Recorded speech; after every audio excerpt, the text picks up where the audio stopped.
my feeling is that to get drawn into this kind of exposure, it's almost like you're making the system personal.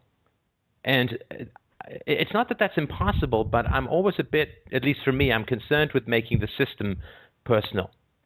Right? So, I mean, this guy's a lawyer. He has to survive in the legal system, which is not an easy thing to do and keep your integrity, right? Right.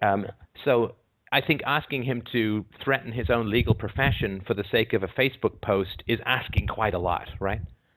And so I think the way that I would approach it, which doesn't mean anything, I'm just telling you what I would approach.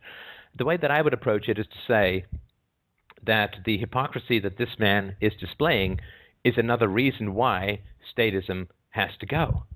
Because here's a guy who's really interested in freedom, who, because he's involved in a state cartel, in a state monopoly called the law, ends up having to violate his own principles about freedom of expression and standing up for the truth in order to maintain his standing or his status within his community. This is another example of why statism has to go.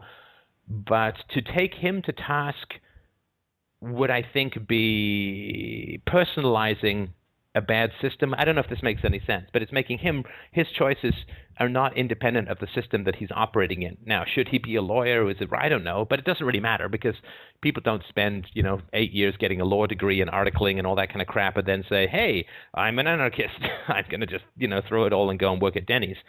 People don't generally do that. So I think you could look at this as another tragic example of what statism does to people's integrity. I'm not saying view him as a victim or anything like that, but he certainly is not. I mean, if he was in a free society, then this would not even be an issue, and I think that's what we want to try and get to, not necessarily fight each individual's adaptation to a destructive system,